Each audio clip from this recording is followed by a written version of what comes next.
B1, l'essentiel de l'info.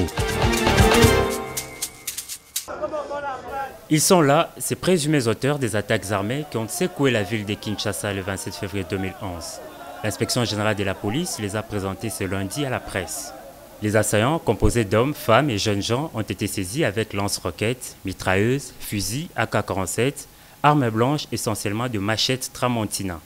La police a à cet effet apporté des précisions sur le bilan des accrochages et le nombre des assaillants appréhendés.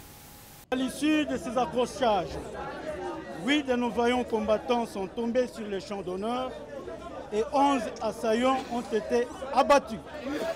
Leurs cadavres se trouvent à la morgue de l'hôpital général. Quelques blessés ont été enregistrés de part et d'autre.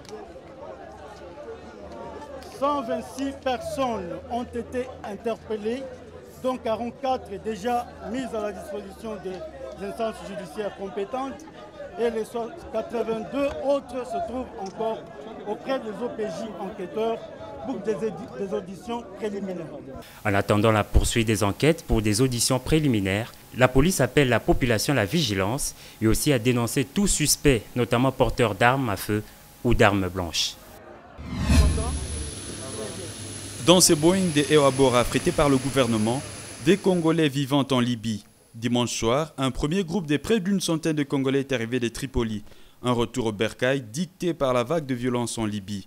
Alors qu'au sein de l'Union africaine, deux voix s'élèvent pour une opération de rapatriement des grandes envergures des Africains vivant en Libye, le gouvernement congolais a pris le devant pour amener ses ressortissants au pays.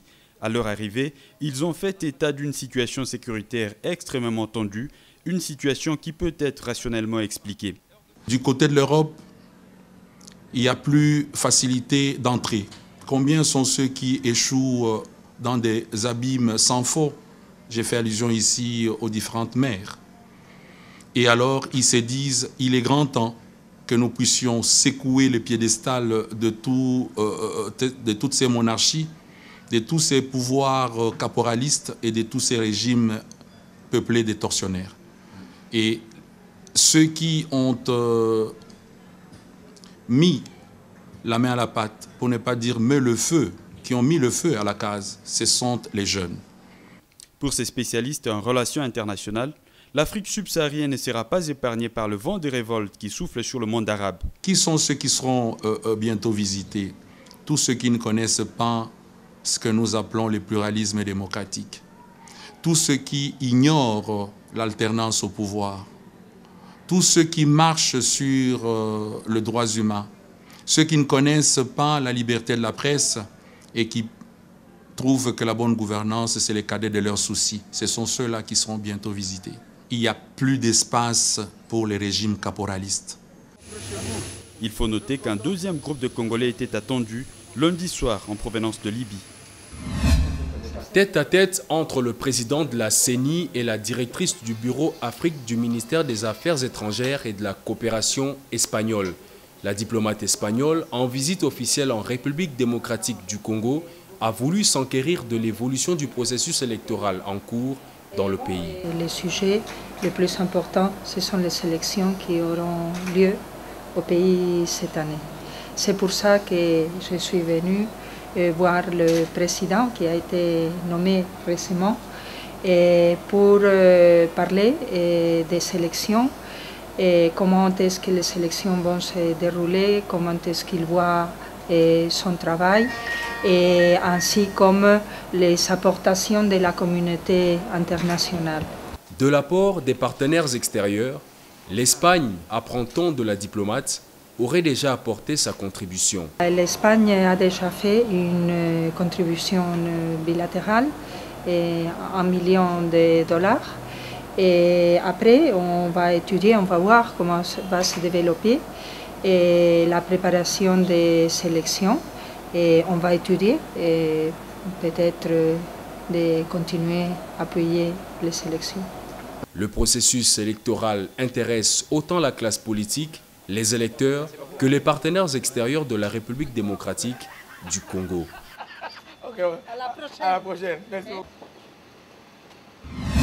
La célébration du mois de la femme donne l'occasion aux leaders d'opinion de s'adresser aux populations et plus particulièrement aux femmes. C'est ce qui justifie l'adresse de Mme Anne Gizenga. à la femme congolaise en général et à la fille en particulier de militer pour l'excellence, la compétence et le mérite, enfin, de prendre part active au concert de la parité. Que la femme sache que la parité ne veut pas dire sa déobéissance envers l'homme. Au-delà des festivités, la journée du 8 mars devrait servir de moment de réflexion à la femme pour son bien-être. L'ambiance a atteint son paroxysme au Grand Marché à quelques heures de la célébration de la Journée internationale de la femme. Les femmes venues de tout le coin de la ville s'y sont donné rendez-vous pour l'achat des pagnes. Les principaux bénéficiaires dans ces ventes sont en particulier les grossistes. Les détaillants, quant à eux, se plaignent. Nous vendons pour la journée de la femme. Nous vendons à compte-gouttes. Les femmes veulent fêter, mais il n'y a pas d'argent. Comme les années précédentes, les femmes se procurent toujours ce pagne la veille ou l'avant-veille du 8 mars, ce qui constitue un véritable casse-tête pour les couturiers.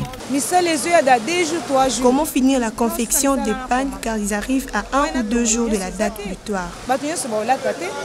Ce retard, selon les femmes, se justifie par le manque de moyens financiers. À l'école, les enfants sont obligés de s'habiller en pagne. Mais les parents n'ont pas d'argent. Je suis là depuis le matin.